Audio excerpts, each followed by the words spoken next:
Who did this to you? Lee Joon-seok's voice was deadly calm, the same tone he used before ordering executions.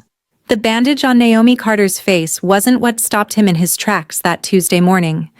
It was the way she flinched when he spoke, pressing herself against the marble counter like a cornered animal. He'd killed men for less than the fear flickering in her dark eyes. "Mr. Lee, I'm so sorry I'm late." Her fingers trembled against the white gauze. "Answer the question." He took one step forward. She took one step back. That's when he knew someone had been hunting her. "I fell. Down some stairs at my apartment building. It's nothing, really." "You're lying." "Sir, please, I need this job." Her voice cracked. "I promise it won't affect my work. You won't even know I'm here." Joon-seok studied her with the same intensity he used to evaluate threats and opportunities in his empire. Naomi had been cleaning his penthouse for 8 months. She was always punctual, always quiet, always efficient. He'd barely spoken 20 words to her in all that time. She existed in his periphery like expensive furniture, present but unremarkable. Until today. Today, she stood in his kitchen with a badly concealed injury, lying through her teeth. And something about the way she held herself made his blood run cold. He'd seen that defensive posture before. In trafficking victims his syndicate had rescued during turf disputes, in women fleeing abusive situations. "Sit down," he said. "Mr. Lee, I really should—" "That wasn't a request." Naomi lowered herself onto one of the bar stools, her movements careful, as if sitting itself caused pain. Joon-seok pulled out his phone and made a call. "Jin, get Dr. Park to the penthouse, now, and pull security footage from—" He glanced at Naomi. "What's your address?" "Sir, you don't need to—" "Address. Now." She rattled off an address in a neighborhood he knew well. Too well. It was Silver Tiger territory, technically under his protection, but also the kind of place where people learned not to see things. "Pull footage from that building and a 3-block radius, last 72 hours. He ended the call and turned back to Naomi. "Dr. Park will be here in 20 minutes. You'll let him examine that wound." "I can't afford a private doctor." "Did I ask you to pay?" Naomi's eyes widened. "Why are you doing this?" It was a fair question. Joon-seok didn't know the answer himself. He'd built his empire on calculated decisions and emotional distance. Caring about people made you vulnerable, made you weak. Yet here he stood, mobilizing resources for his cleaning woman like she was a high-value asset. "Because you work for me," he said finally, "and what's mine stays protected." The words hung between them, heavier than he'd intended. 23 minutes later, Dr. Park arrived with his medical bag. Joon-seok watched from across the room as the elderly physician carefully peeled back the bandage. The bruising underneath was worse than he'd expected. Deep purple spreading across her cheekbone, with the kind of swelling that suggested significant impact. "This wasn't caused by a fall," Dr. Park said quietly. "I know." Joon-seok's voice was ice. Naomi wouldn't meet his eyes. "Please, I just need something for the pain. I have to pick up my son from school at 3. "You have a son?" "Malik. He's 8. For the first time since arriving, Naomi's expression softened. "He's everything to me." Something twisted in Joon-seok's chest. "Where is he now?" "At school. Lincoln Elementary." Dr. Park continued his examination, gentle but thorough. "Ms. Carter, I need to check for other injuries. With your permission?" Naomi hesitated, then nodded. What Dr. Park found made Joon-seok's hands curl into fists. Bruises on her ribs, finger-shaped marks on her upper arm, a partially healed cut along her collarbone. "How long?" Joon-seok's voice could have cut glass. "Mr. Lee, please." "How long?" Naomi's shoulders slumped. When she spoke, her voice was barely a whisper. 3 weeks. Since he got out. "Who got out?" "My ex. Daryl Knox. He was in prison for assault. They released him early for good behavior. She laughed bitterly. Good behavior. He found me the same day. Joon-seok pulled out his phone again. Jin, run a background check on Daryl Knox. I want everything. Prison records, known associates, current location, every parking ticket he's ever had, and send 2 men to Lincoln Elementary. There's an 8-year-old boy named Malik Carter who needs protection. Nobody approaches him except his mother. Sir, you can't. Naomi stood up too fast and swayed. Dr. Park steadied her. I can and I am. Joon-seok's tone brooked no argument. You're going to tell me everything, and then I'm going to make sure Daryl Knox understands what happens when someone touches what belongs to me. I don't belong to you. You work in my home. You're under my roof right now. That makes you my responsibility. He moved closer, his voice dropping. And I take care of what's mine. Naomi stared at him, searching his face for something. Whatever she found there made her shoulders drop. He wants money. Says I owe him for the years he provided for me and Malik. He's been following me, waiting outside my apartment. Yesterday he grabbed me when I was taking out the trash. And the face? I tried to pull away. He slammed me against the dumpster. The temperature in the room seemed to drop 10 degrees. Joon-seok had earned his reputation through calculated brutality. He didn't lose control. Didn't let emotion drive his decisions. But right now, he wanted nothing more than to find Daryl Knox and introduce him to the kind of pain that left permanent marks. Dr. Park, make sure she's cleared to travel, then prescribe whatever she needs for pain management. Joon-seok headed for his office. Ms. Carter, you're taking the rest of the week off. Paid. I can't. You can. He paused at the doorway. And you will. Because starting today, you and Malik are moving into one of my properties. Somewhere safe. Somewhere Knox will never find you. Mr. Lee, that's too much. I can't accept. You don't have a choice. His eyes locked onto hers. Because in about 6 hours, Daryl Knox is going to receive a visit from some associates of mine. And after that conversation, he's going to understand that touching you again means forfeiting his life. Naomi opened her mouth, closed it, opened it again. You would do that? For me? Joon-seok didn't answer immediately.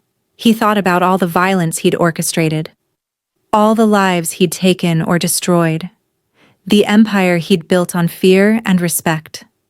None of it had ever felt personal before. It was business. Strategy. Survival. This felt different. Yes, he said simply. I would. The safe house wasn't what Naomi expected. She'd imagined something sterile and temporary. A warehouse conversion with bare walls and functional furniture. Instead, Joon-seok's men drove her and Malik to a renovated brownstone in a quiet neighborhood. The kind of place she'd dreamed about but never thought she'd see from the inside. Mom, is this really where we're staying? Malik pressed his face against the car window, eyes wide. Temporarily, baby. Naomi felt overwhelmed. 3 hours ago, she'd been scrubbing toilets. Now she was being escorted into a fully furnished home by 2 stone-faced men in expensive suits. The interior was even better. Hardwood floors, a real kitchen with modern appliances, 3 bedrooms upstairs. Someone had even stocked the refrigerator. Mr. Lee's instructions, one of the men said. His name was Jin, and he'd introduced himself as Joon-seok's right hand. You'll find clothes in the master bedroom. The boys' room has been prepared as well. There's a security system. We'll show you how to use it. 2 men will be posted outside at all times. This is too much, Naomi whispered. Jin's expression softened slightly. Mr. Lee doesn't do anything halfway. When he protects someone, he protects them completely. After Jin left, Naomi explored the house in a daze. The master bedroom had a king-sized bed with high thread count sheets. The bathroom had a soaking tub. Malik's room had been set up like something from a catalog, complete with books, toys, and a desk for homework. She found her son sitting on his new bed, clutching the backpack he'd insisted on bringing. "Is the scary man going to hurt us?" Malik asked quietly. Naomi sat beside him. "What scary man, baby?" "The one Mom used to date. Daryl. I heard him yelling last week when you thought I was asleep." Her heart shattered. She'd tried so hard to shield him. "Daryl's not going to hurt us anymore. Mr. Lee is making sure of that." "Is Mr. Lee scary too?" Naomi thought about Joon-seok's cold eyes, his deadly calm voice, the way he'd mobilized his entire organization for her. "Yes, but I think he's only scary to people who deserve it." That night, after Malik fell asleep, Naomi's phone buzzed. Unknown number. "This is Lee. How's the house?" She stared at the text for a long moment before responding. "It's too much. I can't repay this. I'm not asking you to." "Then what do you want?" 3 dots appeared and disappeared several times before his response came through. "I want you to feel safe. Is that so hard to accept?" Naomi's fingers hovered over the keyboard. "Why do you care? You barely knew I existed before today." His response was immediate. "I noticed you. I notice everything in my space. I just didn't realize how much I noticed until I saw that bandage." Something warm and terrifying unfurled in her chest. "What happened with Daryl?" "He's been relocated. Permanently. He won't bother you again." "Did you?" "No. But he understood that next time, I would. Some men only speak one language." Naomi should have been horrified, should have been frightened by the casual way he discussed violence. Instead, she felt something she hadn't experienced in years. Relief. "Thank you," she typed. "Don't thank me yet. Tomorrow, you're coming back to the penthouse. We need to talk." Joon-seok was waiting when Naomi arrived the next morning. No bodyguards this time, just the two of them in his massive living room overlooking the city. "Sit," he said, gesturing to the leather sofa. She sat. He remained standing, hands in his pockets, studying her with that intense gaze that made her feel simultaneously exposed and protected. "I did some research on Daryl Knox," he began. "Assault charges, domestic violence, pattern of targeting women he perceives as vulnerable. He served 18 months of a 3-year sentence." Naomi nodded. "I testified against him. He told me I'd regret it." "He was right. You should regret it." Joon-seok's voice was matter-of-fact. "Because that testimony put him in a cage but didn't solve your problem. It just delayed it." "What was I supposed to do?" "You were supposed to make sure he never got out. Or never wanted to come back." He moved closer. "That's what I do, Naomi. I solve problems permanently." "By killing people?" "Sometimes. When necessary." No apology in his voice. "But Knox is more useful alive and terrified than dead and martyred.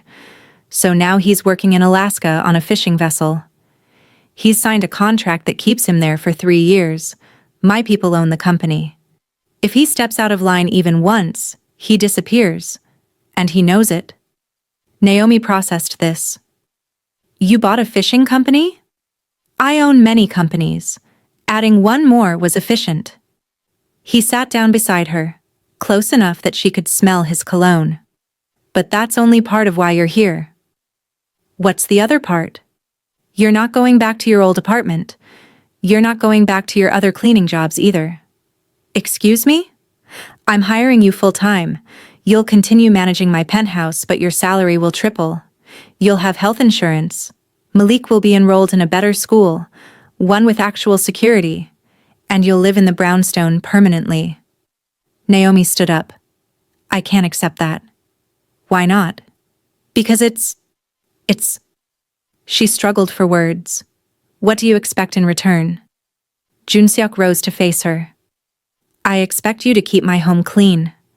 I expect you to show up on time and do your job well. That's all." "That's all? You're giving me a house, a new life, And you want nothing else? His jaw tightened. What are you asking me, Naomi? I'm asking why. Men don't do this for nothing. Especially men like you. Men like me. His voice went cold. You mean criminals? Killers? I mean powerful men who built empires on violence. You don't give without taking. Something flickered across his face. Hurt, maybe, or anger. You think I'm doing this to own you? To make you feel indebted? I don't know. I don't know anything except that yesterday I was invisible, and today you're rearranging my entire life. They stood there breathing hard, the tension crackling between them. You were never invisible, Joon-seok said quietly. Do you know what I noticed first? 8 months ago? Your first day? You rearranged the books in my office by color. Nobody told you to. You just saw chaos and fixed it. Then you noticed the plants were dying and started watering them. You left the windows open because you somehow knew I prefer fresh air. You learned my routines without being told. You anticipated needs I didn't voice. Naomi stared at him. You noticed all that? I notice everything about you. How you hum when you think you're alone. How you take your coffee with too much sugar and not enough cream. How you always arrange fresh flowers on Fridays because you think I like them. And you're right. I do. He stepped closer. You think you were invisible, but Naomi, you've been the most visible thing in my life for months.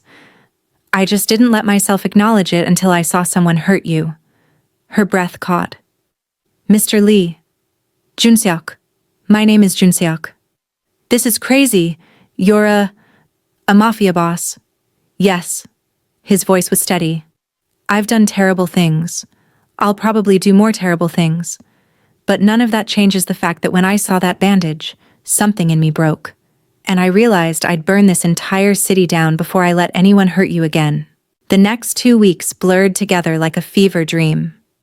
Naomi showed up to work each morning, and Joon-seok was always there. Not hidden away in his office anymore, but present. They'd have coffee together before she started cleaning. He'd ask about Malik. She'd ask about his day, carefully avoiding specifics about what his day actually involved. One afternoon, she couldn't find childcare. Malik's school had an early dismissal, and her usual backup had fallen through. She called Joon-seok, apologetic and panicked. Bring him here, he said simply. I can't bring an 8-year-old to your penthouse. He's loud and messy and… Naomi, bring him. So she did. Malik was awestruck by the floor-to-ceiling windows. Mom, we're so high up. I can see everything. Joon-seok emerged from his office. Naomi tensed, waiting for him to be irritated by the intrusion. Instead, he crouched down to Malik's level. You like the view? Malik nodded enthusiastically. Do you live here all by yourself? Most of the time. Don't you get lonely? The question hung in the air. Joon-seok glanced at Naomi, then back at her son. Sometimes. Do you like art? I like drawing. Show me. For the next hour while Naomi worked, Joon-seok and Malik sat at the dining table with paper and markers. She'd glance over occasionally and see them bent over their drawings, Malik chattering away, while Joon-seok listened with genuine attention. When it was time to leave, Malik handed Joon-seok a drawing. I made you this. It's a tiger. Mom says tigers are strong and brave. Joon-seok stared at the picture. A child's interpretation of a tiger, all orange and black stripes with a fierce expression. Something in his face cracked open. Thank you, Malik. This is the best gift I've received in a very long time. After they left, Naomi found the drawing pinned to Joon-seok's refrigerator. A mafia boss displaying a child's artwork like it was precious art. Everything changed the night Daryl Knox's brother showed up. Naomi was at the brownstone, putting Malik to bed, when she heard shouting outside. She peered through the window and saw a man arguing with the security guards. Her blood turned to ice. She recognized him. Marcus Knox, Daryl's younger brother. She grabbed her phone and called Joon-seok. He answered on the first ring. "What's wrong?" "Daryl's brother is outside, Marcus. He's—" "Lock all the doors. Get Malik into the bathroom. Don't come out until I tell you." His voice was deadly calm. "I'm 10 minutes away." "He's arguing with your men." "They'll handle it." "But I'm coming anyway." Naomi did as instructed, pulling a confused Malik into the bathroom and locking the door. She heard raised voices, then silence. 7 minutes later, her phone rang. "It's safe. Come out." She emerged to find Joon-seok in her living room, perfectly composed except for the muscle ticking in his jaw. Marcus Knox was gone. Where is he? Being educated on the consequences of threatening what's mine. Joon-seok's eyes were black fire. "He came here looking for you. Said Daryl told him where to find you before he left for Alaska. Said the Knox family doesn't forget." Oh God. Naomi's legs went weak. "This won't end. They'll keep coming." "No. They won't." Joon-seok gripped her shoulders, forcing her to meet his gaze. "Because I'm about to send a message so clear, so absolute, that every member of the Knox family and anyone who's ever associated with them will understand. You are untouchable. Malik is untouchable. And anyone who questions that will answer to me." "What are you going to do?" "What I do best." He cupped her face gently, his thumb brushing her cheekbone where the bruise had finally faded. "I'm going to protect you. And I'm going to make sure everyone knows the cost of challenging me." Naomi should have pulled away, should have been frightened by the cold promise in his voice. Instead, she leaned into his touch. "Why?" she whispered. "Why do you care this much?" Joon-seok was quiet for a long moment. When he spoke, his voice was raw. "Because when I was 12, my mother cleaned houses to support us after my father died. One day, her employer's son assaulted her. She reported it. He walked free. She lost her job. We lost our apartment. 6 months later, she died because we couldn't afford her medications." Naomi's eyes filled with tears. "I built this empire from nothing because I swore no one would ever be able to hurt the people I cared about again. I swore I'd have enough power, enough fear, enough control that no one would dare." His forehead touched hers. "And then, you walked into my life, humming while you arranged my books. And suddenly all that power had a purpose beyond empire building." Joon-seok. "I'm not a good man, Naomi. I've done unforgivable things. But I would do 1,000 more if it meant keeping you and Malik safe. If that makes me a monster, so be it." She kissed him. It wasn't planned. Wasn't calculated. She just reached up and pressed her lips to his and everything else fell away. He froze for half a second, then pulled her closer, kissing her back with a desperate intensity that made her knees buckle. When they finally broke apart, both breathing hard, Naomi whispered, "I should be terrified of you." "Are you?" "No. I'm terrified of how much I trust you." 3 months later, the threats had ceased entirely. The Knox family had been systematically removed from Los Angeles, some through legal means, others through Joon-seok's less official channels. Daryl remained in Alaska, and according to reports, had no intention of ever returning. Malik had started at his new school and was thriving. He called Joon-seok Mr. J and had taken to drawing elaborate pictures of tigers for him weekly. Naomi no longer worked as Joon-seok's maid. Instead, she'd enrolled in college, something she'd abandoned when she got pregnant with Malik. Joon-seok had insisted on paying tuition. They'd argued about it for exactly 5 minutes before she'd accepted, recognizing that arguing with him about protecting her was pointless. One evening, she found him on his penthouse balcony, staring out at the city lights. She wrapped her arms around him from behind. "Malik asked me today if you were going to be his dad," she said quietly. Joon-seok tensed. "What did you tell him?" "I told him that family isn't always about biology. It's about who shows up, who protects you, Who loves you? She rested her cheek against his back. You've shown up every single day. He turned to face her, his expression unreadable. I never thought I'd have this. A family. Something worth protecting beyond territory and reputation.